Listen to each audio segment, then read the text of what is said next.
these shows kind of created a new like micro genre called, true crime horror anthologies. And so we got to kind of pay homages to classic horror films in different moments within it. So it let us get a little bit more creative by telling like whose perspective are we seeing in this moment in Recre? How can we put in some misdirects? How can we put in some jump scares? How can we make this feel more cinematic? Because true crime, it's been done every which way. So we're excited to try to find something new and different.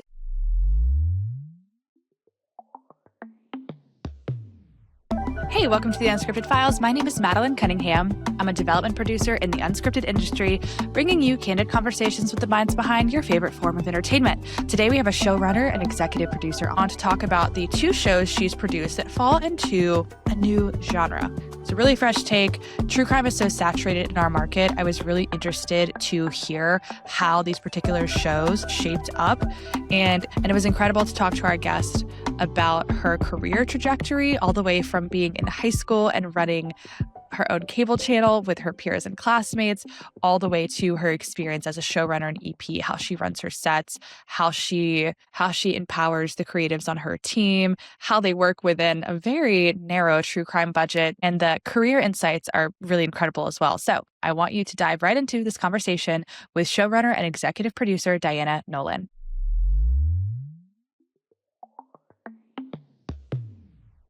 Hey, Diana, how are you doing? Hey, good. How are you, Madeline? I'm good. It's really great to chat with you. We have a lot of people in common, and so I'm glad I could finally snag you to talk about some of the work you've been doing. Yeah, no, I appreciate you having me. I've heard wonderful things. Well, likewise, likewise. Well, tell me this, like what you're an executive producer, you're a showrunner. Talk to me about like who or what is responsible for kind of getting you into the industry. Did you always love reality TV? Did you stumble into it? Yeah, so I always liked storytelling. I started writing stories, like doodling them when I was in elementary school. I've just always been interested in people and stories. And I was fortunate enough to go to a high school that had a student-run television station. I was I'm so in Maryland. jealous. It was amazing. It was called Montgomery Blair High School in Silver Spring, Maryland. And so we had a big student-run station, and I started producing shows for the local cable channel when I was 15. And I just kind of became obsessed and then decided that's what I wanted to do. And I just so happened to also be weirdly attracted to crimes and murders. So, I mean, not like doing them, but, talking about them and reading. Not doing the things, but talking about them. Yeah. Yeah, just talking about it was fine. And so that kind of led me in that direction. That is so cool. I mean, I think my school, the most we did was a little morning announcements video, but having an entire opportunity to actually have a cable channel, was it more kind of news segmenty type things? Like, what was the content like? It was more like talking head news segmenty things. Okay. My show was about like tips for parents raising high school kids. I did not come up with it. I inherited it, which as a high schooler, I'm like, I don't know. So I had to find issues and then develop skills to cold call people and cold call experts and get them on the show. And it was such a good skill to have because I was a bit shy growing up. So calling people and asking them for things wasn't in my comfort zone. So learning to do that at a young age definitely helped me with all of my work later, as you know, in terms of development, casting and research and all of that stuff. It was a nice little warm up. Oh, totally. I can't imagine. And also like even just dealing with rejection too of someone who's like not interested in talking, doesn't want to do whatever. I mean, and getting to do that at 15 where you're like, all right, I got to get uncomfortable, chat with people I don't know. And then you're also like coordinating them, scheduling them to get on. I can't think of many opportunities where you actually get that particular type of experience. So I mean, that's just so awesome. Yeah, I was very, very lucky. We had a whole control room, so I learned how control rooms work. I learned how cameras worked and everything. So when I went to college, I wanted to translate those skills. I was like, oh, I don't want to take a step back. Like I want to learn how to move forward and do this more. So yeah, I was very fortunate to do that. And the kids that I worked with were all very driven, and we all just worked together, which was also good at learning how to build teams and work with others when you're in high school, especially others of different personalities and opinions. Totally. Something you gotta do in this industry every day. So that was in Maryland. How did you get out to LA? Talk to me about, was that, like, the big move for you? Like, what did that journey look like? Oddly enough, no, I always wanted to move to New York, but um, I spent most of my life in Maryland up until I was in my late 20s. And then I just decided, I want to change. I want to try something new. And I had a slow westward migration. I moved to Colorado and worked in the Denver market for a bit and actually lived on a ranch with horses and chickens and on like lifestyle shows and shows for National Geographic and stuff like that. I spent a lot of time in Alaska. So I kind of took a break from true crime for a while and did a bunch of other kinds of shows, which was really fun. But my days were kind of unusual. I'd wake up at sunrise, like break the ice in the horse, like horse trough, like blanket them in the snowstorms in the winter, and then like go to work and run shows. I was a supervising producer at the time, and then come home and yeah, it was interesting. I love that. It's You kind of become an expert in so many of these different worlds because you live in it for so long, depending on kind of what programming you're doing. So I love Yeah. that you were like with the horses out in nature doing your thing. Okay, and then we finally make it out to LA, which is where you are right now. You start out as an associate producer. You're out in Denver as a supervising producer. Now we know you're an executive producer, showrunner. What did the stepping stones look like for you to sort of ensure that you're always getting the call to come back and like trying to work your way up to where you are? Sure. So I think that the biggest thing for me, so I actually started as an intern at America's Most Mm. Wanted, became a receptionist, and then became an executive assistant. So I started at the very bottom and worked my way up. And I think what I always wanted to do was just I was hungry, anytime like I never sat around and was like looking at the clock waiting for the time to be up. If I finished what my job was, I would always go to someone else and be like, "What can I help you with?" Or "What can you teach me? Like, can I help you in some way? Is there a job you don't want to do that I can do for you?" So that, you're just people, if you're helping them, people are more inclined to help you. And then I'd look for things that I thought there was a need, like at America's Most Wanted, one of my jobs was to read all of the viewer mail that came in for the show. And so that's like, you go from like letters that are like, "Hey, I love the show," to, "Hey, can you help my uncle? He was killed." And then like all of a sudden you're looking at like a sawed up torso. And I was like, 22 and wasn't what I was expecting. But what I did notice is that people who wrote into that show specifically, we called it the court of last resort. And it was for Mm. people who felt like they weren't getting the answers they needed elsewhere. And it was just, hundreds of people asking for help. And at the time, our process was we had to craft a rejection letter for everybody. And then we would look through the letters and see, is there a story here that we can tell? And if there is, then we would pitch it at our pitch meetings, after getting the relevant information. But there was like, what about all of the people? The show is 42 minutes. You can only tell so many stories in 42 minutes. Like, what about all the other people who are not able to help? And w- I felt like we were underserving them. So I created a viewer resource network so that every single person who wrote into the show would be able to have some avenue or some resource where they could go after us so that we're never leaving anyone hanging. So it was implemented until the show got canceled. I know it's back on the air now, which is amazing. I'm so happy for them. But I don't know if it's still being used now, but it was used for a while and we got really good feedback Wow. on it. I think it was always looking for what can be better and how can I fix it? I love that. And just trying to be useful, trying to see the gap, like that's really cool. I mean, even I love that because it's so not like self-serving what you did. Like it obviously allowed you to have some visibility with like the people around you at the show, but it was also such a selfless thing to read all these letters and be like, these like people need help, they need a community, they need a network. Like that is really, really awesome. And to hear that it continued to function, even after you were gone until the end of the run is really, really cool. Yeah, it was nice to feel like I maybe helped people for a minute. And I think that Yeah.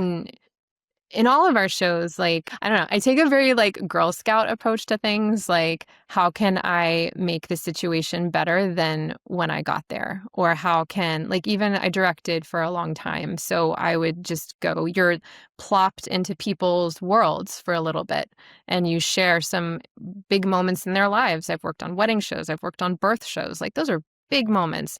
Even Hmm. in true crime shows, you're talking to someone about the worst thing that ever happened to them in their life. And so I think it's important, for those of us who work in television to kind of really honor that trust that you're building with that person and make sure that when you leave, they feel better than they did, like, when they get up from the chair, the interview chair, and make sure they feel better than they felt sitting down in the chair. Always try to do good when you can. Leave it better than you found it. Like, that is, I feel like, so key, whether it's a location that you are infiltrating for the day Yeah, it's like or a snooping. person or a person that you're interacting with. I think that that principle just in what we do is so important. And in true crime specifically, I mean, how else do you try to balance the what innately is the entertainment factor that we have to give and serve up as producers, but also in the true crime genre specifically, there's got to be a good amount of empathy there. So, how do you personally approach that balance in other ways? Yeah, that's a very good question. So, obviously, with true crime, we're making television. We have a job to do. We need to tell a good story. We need to make it entertaining so people will watch. At the same time, we have a responsibility to the subjects whose story we're telling, whether that's the victim themselves who no longer has a voice and we're telling their story for them, or the family members and friends and officers who we're interviewing to tell the story in a way that they feel good about and to treat them in a way that they feel good about. Again, like, this is something terrible that happened and we want to make sure that we honor that trust because it's not easy for them to talk about. So I think that telling the story the best way we can, telling it with sensitivity, telling it with humanity, and honoring the victim. And when I say victim, I do mean the person who was killed, but also there's many victims in a true crime case. They're loved ones. They're all victims. So making sure to be sensitive to that. And we often take a trauma informed approach. So when I have directors go into the field, we talk about ways to approach certain questions we have in a sensitive way and be prepared for if anything sparks PTSD. Like, these victims have all been through something terrible. And one of the shows I worked on, Fight or Flight, it was with a Canadian company. They were very much down to take a trauma informed approach to production. And what that meant was, and to give some context, the show was about saving a woman who went around saving victims of domestic violence and sex trafficking. And they wanted to make sure we had an all-female team, so we did, but we also wanted to make sure that the victims themselves, or I'm gonna call them survivors, the survivors themselves felt cared for and seen, and we didn't re-traumatize them. But also with a female team, they come to the table with their own history and their own experiences from the past, which can get triggered by seeing these events too. So you have two teams, two groups of people that you need to make sure are cared for in a production like this. So we brought on board a trauma counselor to educate the crew on ways to take a trauma-informed approach to production and also to protect themselves emotionally. And then we also had that trauma counselor on board for the duration of the show. So if any of our team members did need some additional help, they were there. And the same for if they had a situation that they ran into that they needed advice on how to handle in a sensitive way, they were there for that as well. And it ended up working really well. I was really glad we took that approach. I think we have a responsibility in production when we're dealing with situations that can be emotionally fraught to take a very sensitive and human first approach. 100%. And even the way that you ensured that your crew and the creatives working on it as well were protected because certain situations might be upsetting is really incredible. I had a producer on from who worked on Escaping Polygamy who, ensured that they had like a certified counselor on set, had that resource for everyone involved in front of and behind the camera. And so I love to hear that. What have you had any mentors, specifically in this industry that have given you some good advice or sort of shaped you to approach your work in the way that you do? Yeah, I think so. This is gonna sound a little woo woo, but like you know how they say people come into your life for a reason, a season, or forever. I think the same thing is true with mentors or people who shape your career. Sometimes it might be a moment where you're when I was at America's Most Wanted, my managing editor, I kept asking him questions, and he was like, "Diana, figure it out," and I was like, "Ooh." And then, but I've taken that with me everywhere. Like, I will not ask someone a question unless I've, you know, until I've done all my due diligence. So I took that to heart. So I could say that's a mentor moment, right? Like that was some advice he gave, like maybe in a moment of frustration. And he was absolutely right to tell me that. And I've taken Mhm. that to heart. I've had other mentors who have, like the one who supported me on my um, request to have a trauma counselor on set with us.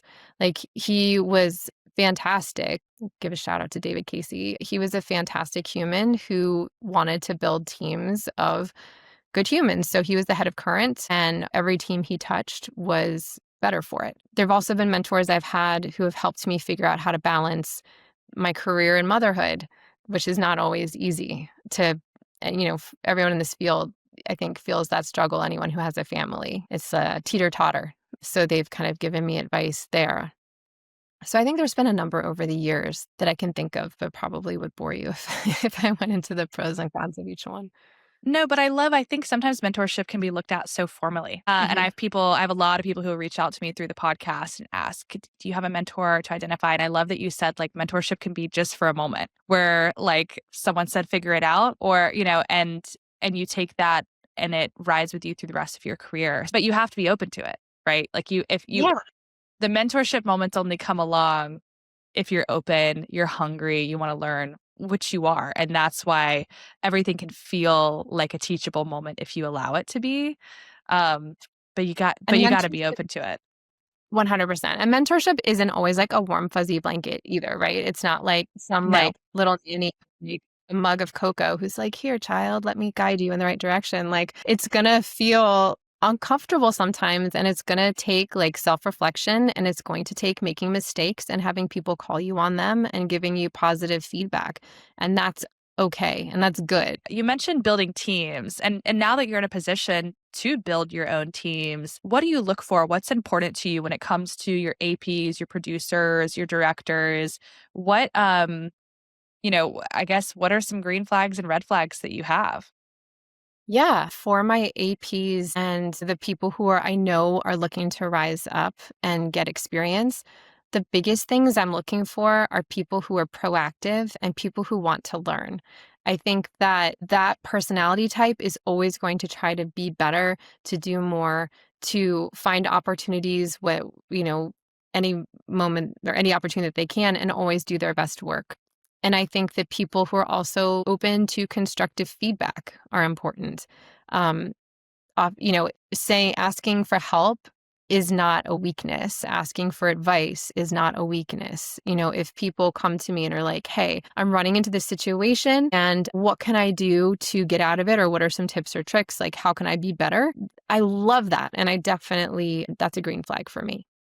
And then for other positions, I think I look for people who are obviously good at what they do, people who have a good storytelling sense, people who are driven, but also good people. Think that I would rather, if it was a choice between two individuals, one who was like aces, top of their game, like wunderkind type person, but was a bit of an asshole versus somebody who was like maybe not as good, like 85%, but like great team player, good EQ, works well with others in the sandbox, I would go with that person because it's not just about what you do in your work, it's about team culture and mentality as well. Yeah, absolutely. And these are it's a lot of prep, it's long days, it's a lot of collaboration. And so ensuring that at the end of the day, you want to be around the person and you want to at least like feel good about the meeting you're going into and the day on set you're about to have, like, and the morale of the team. Like that's all really important. Yeah. And when people are excited about the project or excited about a project, they do really good work. When we were filming The Coroner, the recre team, they were in the field. They had a really long day, like 12-hour day. And at the end of it, it was the last shoot of the season. And they were just like, oh, let's all go bowling.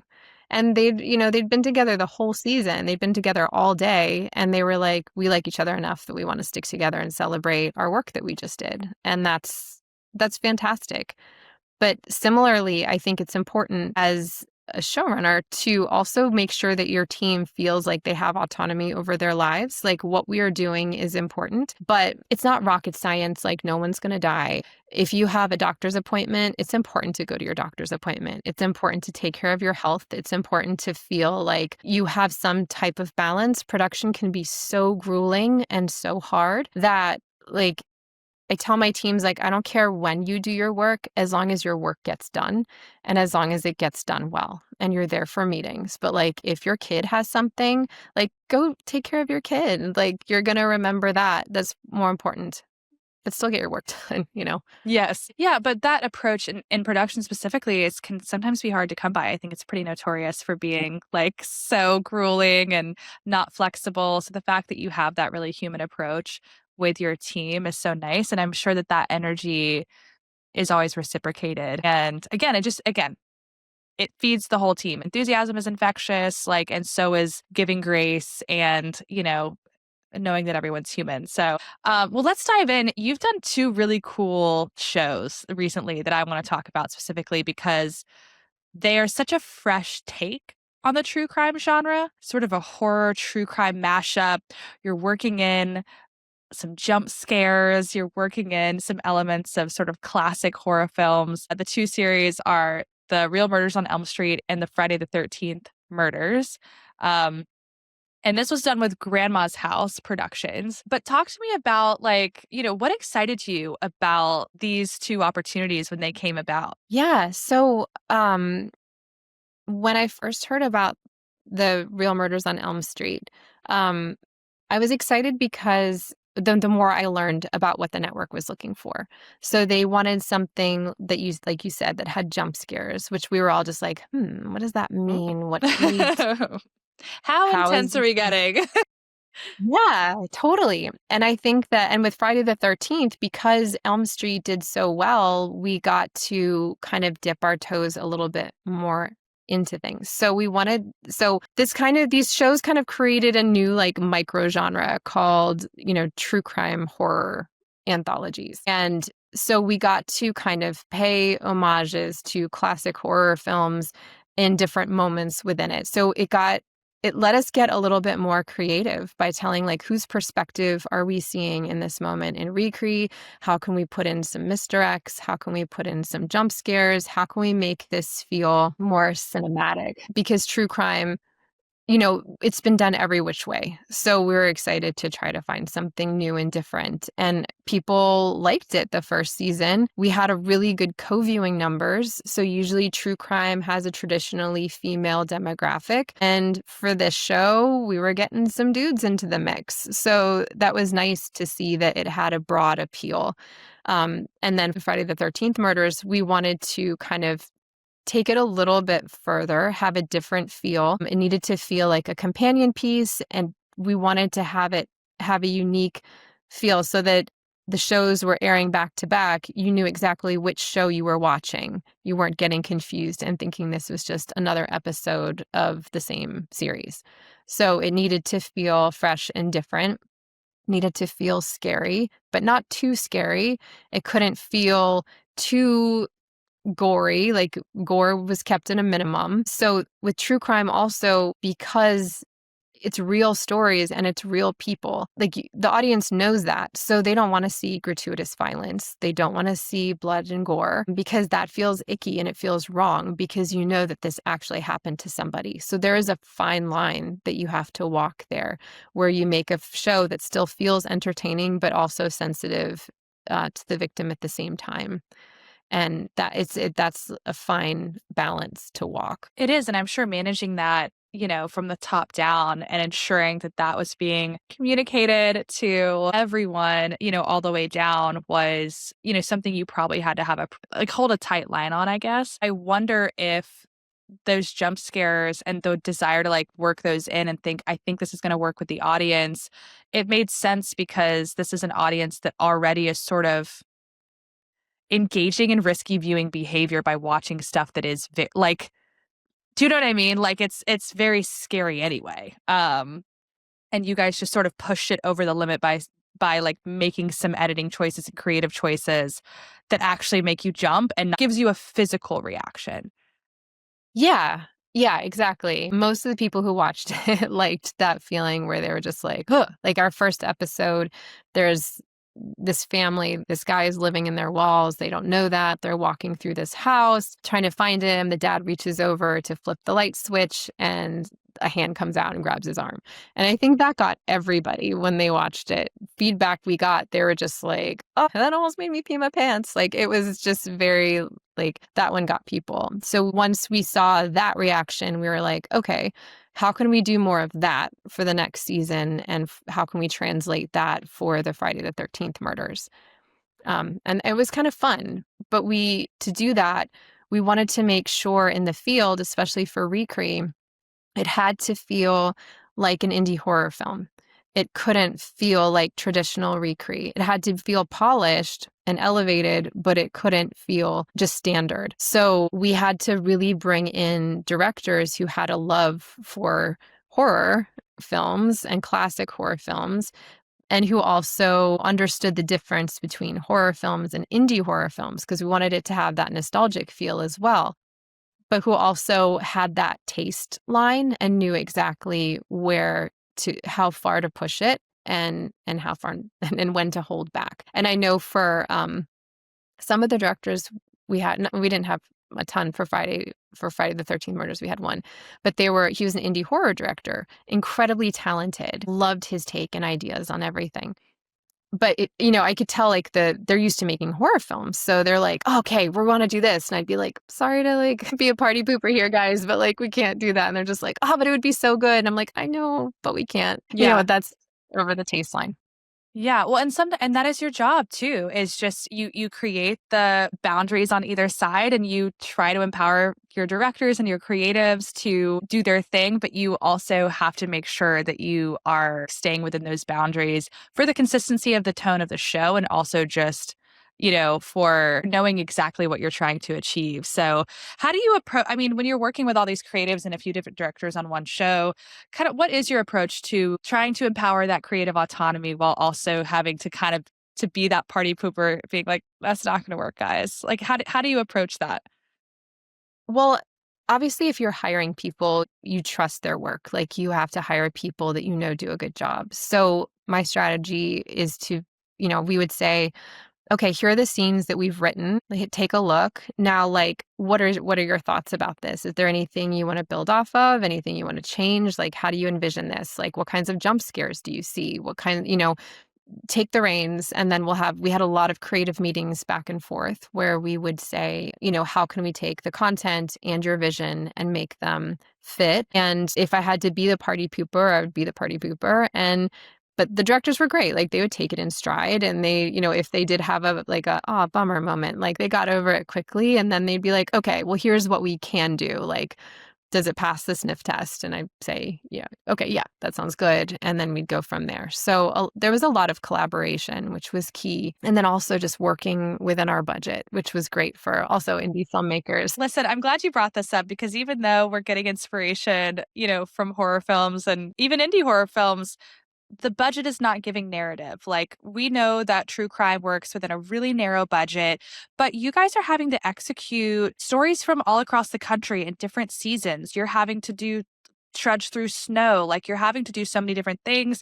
You're also having to find locations that are accurate to the story or as accurate as they can be. So how do you and your team sort of approach trying to get creative and execute at a high level, but stay within your budget? Very carefully. If I had a penny for every time there was a request for it, or someone being like, if I only had this much more money, like we could do something cool. Like I'd be rich. It was definitely a challenge to try to stick within the budgets. As you said, true crime has a narrow budget anyway, and budgets aren't getting bigger, across the board. Like They're staying small. We also had to do the show for 3% less than we did last season.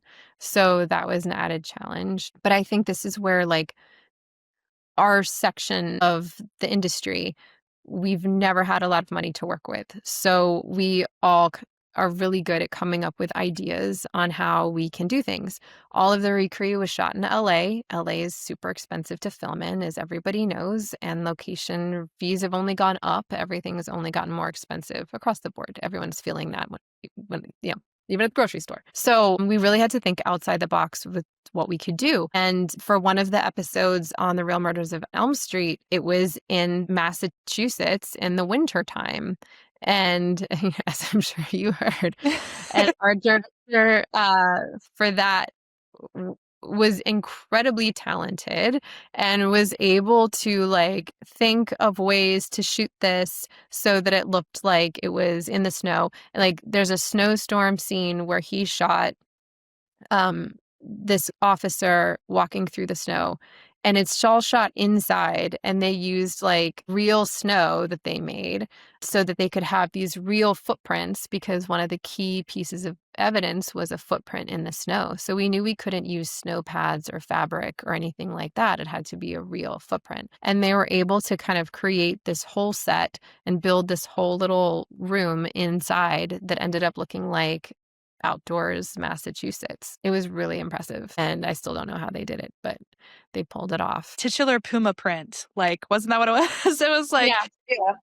and it's sold. And don't get me wrong, like working within budgets is always a part of it. You can have millions of dollars and everyone's always going to wish they had more. But there is something about having a creative problem and like just coming up with a savvy solution that is so satisfying, and it feels good. It feels honestly better than if they would have just been like, all right, here, go to Massachusetts and shoot it. Like there is something so satisfying, don't you think, going, all right, how are we going to do this? And by the end of the call, the end of the shoot, the end of the day, you've made it happen. Totally. Yeah, absolutely. And like that all goes to like in terms of thinking outside the box that way. Like we would all have creative meetings where we would give ideas and I'd give my thoughts, but like that really goes to the team who was in charge of that aspect. Like that credit goes fully to the recruit team, to the director, to the set, the set designer and the props designer. Like that took a lot of skill to be able to be like, okay, we don't have XYZ. What do we have? How can we make a set with like a string and a potato and have it look good? And Yes. they were able to do that. It always feels really, really good. We talked about this a little bit, but what's your key to sort of ensuring like you're keeping morale high and like making sure everyone is like keeping with the vision, even when you're tired, even when, we're towards the end of the day? How do you sort of run the set and ensure that everyone's, keeping a good attitude? Yeah. So this sounds really stupid and small, but I think just like saying thank you to people helps a lot. So underrated. Yeah. It's so But underrated.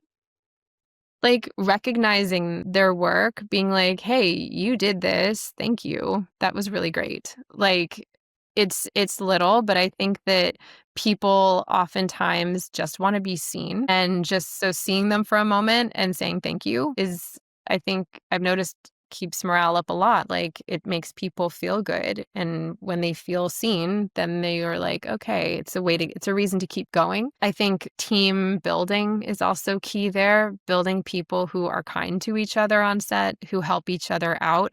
It only takes one person to really start to rot team morale, and that can go south quickly. So putting teams together that work cohesively can help long term with morale.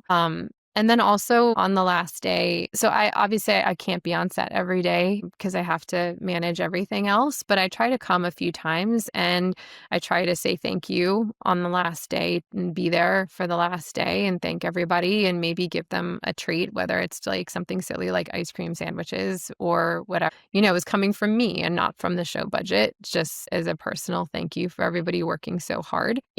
I wish that I could give them more, but like I give what I have, and if that is just like as simple as a thank you, then it seems it seems to help. A dozen donuts will do wonders. Like, because it's just at the end of the day, it's a symbolic of just recognition, appreciation, all the things that we want when we're working hard. You mentioned a couple of creative decisions on these two shows, the Massachusetts in the snow, one of the other jump scares. What other creative decisions or in the editing and the pacing and in the music, like really did you like really love? Hmm. I liked on the Friday the 13th murders, we wanted to have like a signature soundtrack. And we did that on Elm Street too. But like we wanted something really simple for the Friday the 13th murders. And one of our editors, super talented, he sent me this track one day and was like, "Ooh, I found this. What do you think of this?" And it was this like simple like ah, ah. And so Mm. we're like, "Ooh, that would be cool when the murderer is here." Like, we want to kind of give like, with the Friday the 13th murders, we wanted to give the murderer's POV a lot of to use that appropriately. Like, in every moment, we're like, "Okay, is this the predator watching perspective, or is it the prey's perspective? And how can we interplay those off of each other to build tension?" And so part of that was the music, because once we established this music as being the predator's music, the killer's music, then you didn't even need to see the killer to know that they were there. So you could have the person, I don't know, like making popcorn or something like that, and then you start to hear that like kind of music come into play, and the viewer by that point knows like, Your hair's standing up.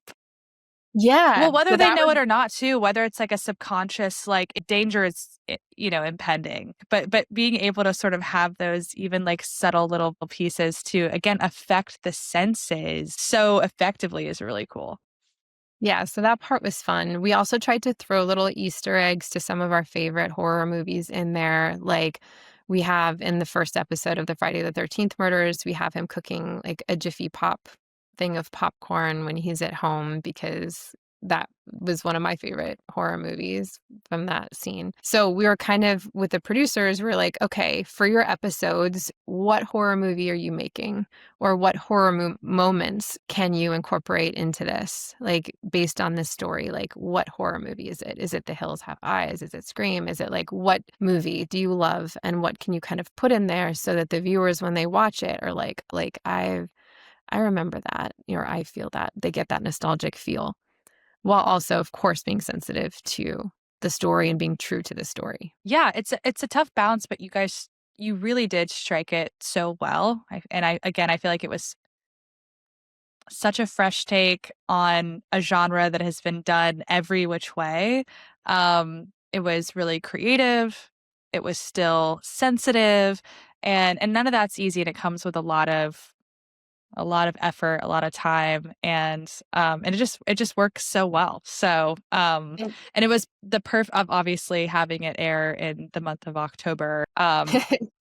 Felt right for the viewer too. So, what's your personal measure of success on a project? Obviously you're getting network notes, if you a renewal is always like the best Right. measure of success. But what are some other ways, that when you're done it feels good for you?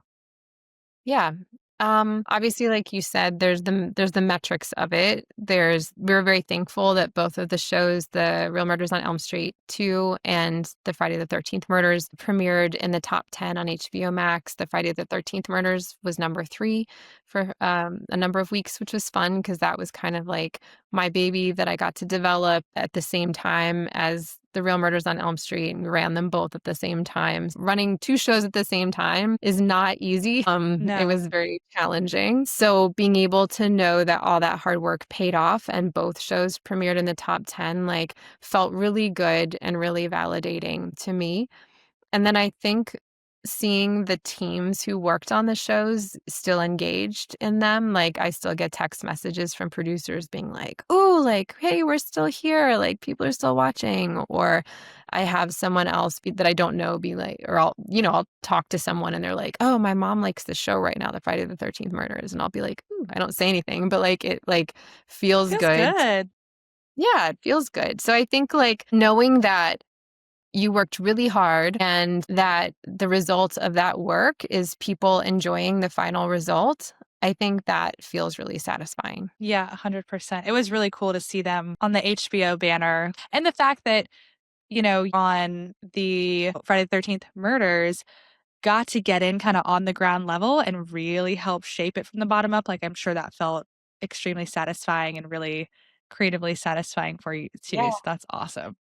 Yeah, it was. I want to know, what are you like? uh, You're working a lot in true crime, but like, what are you watching on the side? Do you watch a lot of unscripted? Are you watching true crime? Are you watching scripted? Like, Yeah, so my husband, who is the co-EP on the show, we work a lot together. We're watching Squid Games: The Challenge. Really liked the yes, Squid Games. So Squid Games: The Challenge, we're watching, and then I'm watching Wednesday, so good. on Net. Yeah, it's like, so I guess, like, those are both pretty dark, so I'm like, "Oh, maybe that maybe that or some of my tastes lie." At least you're consistent, Diana. Yeah, there we go. And then, I'll take a little vacation into Love Is Blind for a while and, like, if I want some fluff. I think, like, the consistency in what I watch is, like, am fascinated with people and stories about people and just good, engaging storytelling, like, whether that's an escapism type show that I want right that moment or whether it's, like, something, looking deeper into individual relationships. Yes. Well, then there's so much to choose from. There's so much good stuff out there.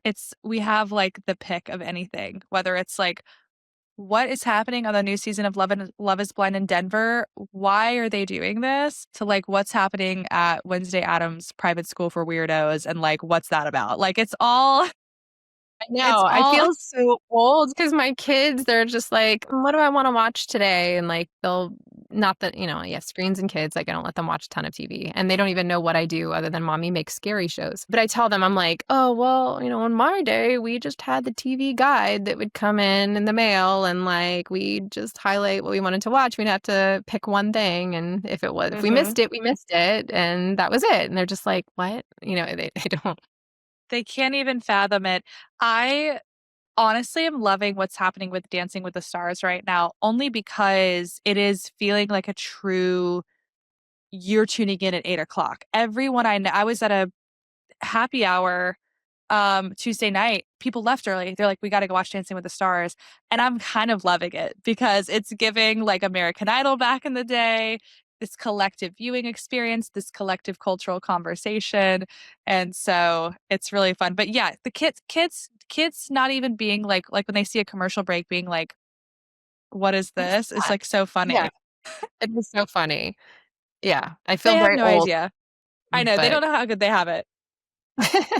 What's some advice you'd give to someone trying to break into the industry at this moment? so I would say to be as adaptable as possible. I think that our industry is changing so much right now, so quickly. We all, or at least when I was coming up in the industry, the streamers were just getting started and it was an exciting time. Now there's another big shift into verticals and digital platforms. So there's that kind of revolution. And then with AI, lots of things are going to be coming down the pike that are going to change how our industry works. So I think that being informed about those things, doing your research, and then being adaptable. And then once again, how can I help? What can I do? Like, what are the gaps? How can I fill them? Just really like doing your best to be proactive. Good advice. There are a lot of changes afoot, and Changes.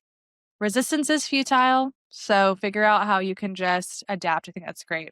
Do you have any set day rituals? Like, are you a coffee person, a tea person? Like, do you have anything to prep you for the long day ahead? Yeah, I do like my coffee. I mean, my rituals, I guess, are I hang out with my kids in the morning, and that's special time for me, getting them ready for school, taking them to school, grabbing my coffee, having a breath, and then, all right, let's get started. And then in the evenings, I also try to make time for my kids. And even if that's just like an hour, to check in with them. How's your day? Like, how is everything going? Do you need help with your homework? That kind of thing. Um, and then usually, on these 2 shows, I would work after they went to sleep until the wee hours and then rinse and repeat. Um, I think just making sure that for me, it was important to carve out a little time outside the shows to spend time, some focused time with my family. That was really important to me. Yeah, absolutely. That's really sweet. A lot of times we're running really long Zoom calls. What's the secret to keeping everyone engaged on a really long Zoom? Ooh, I don't know. Well, I don't know if this is keeping people engaged, but, like, and my teams, like, laugh about it and make fun of me, but I think they secretly love it. We have a question of the day starting every meeting, and it's Love that. something stupid, like, what if you had an underwhelming superpower, like, you could fly but only 3 inches off the ground, like, what would your underwhelming superpower be? Or, like, just ridiculous questions Mhm. is how I start all my meetings, and everyone kind of rolls their eyes and, like, laughs, but, like, then you end up laughing. You get to know the teams, which is, like, in a Totally. remote environment, it's not like you gather around the water cooler anymore to, like, swap stories and talk. So you have, like, to make the most of that Zoom real estate to team build in addition to trading information. So doing silly things so people get to know each other on a more personal level, I think is important. Yeah, I agree with you 100%. I love that. I'm the question person, whether it's at Perfect. dinner or on a thing. I'm the question person, so I absolutely love that. Is there a genre that you Huh? I should ask you for material 'cause I Yeah. I need I questions to ask. have a list. Is there a genre you'd love to sort of work in or, like, dip your toe into? Yeah, actually, I would love to try scripted out for a few reasons. Mm, 1, because I know how to do a lot with a little, and then 2, because with my career, I've traveled to so many places, got met so many types of different people, and observed so many types of different people in weird situations that, like, I'm fascinated with how what makes people tick, and I think that taking some of those experiences and people I've met and being able to use them as inspiration for a scripted format would be really, really fun. but yeah. 100%. Well, I hope all fingers crossed for you. I hope you get to dip your toe in there soon. It was so Yeah. awesome to talk to you and hear about all of your success, how you so intentionally approach your work with a lot of empathy and also like I loved and I appreciate how transparent you are about balancing motherhood as well and trying to figure that out. Like it's really incredible and refreshing to hear and I know there's so many people who can relate. So thank you so much for sharing. It was awesome to have you on. Thank you so much. I really appreciate that. Thanks.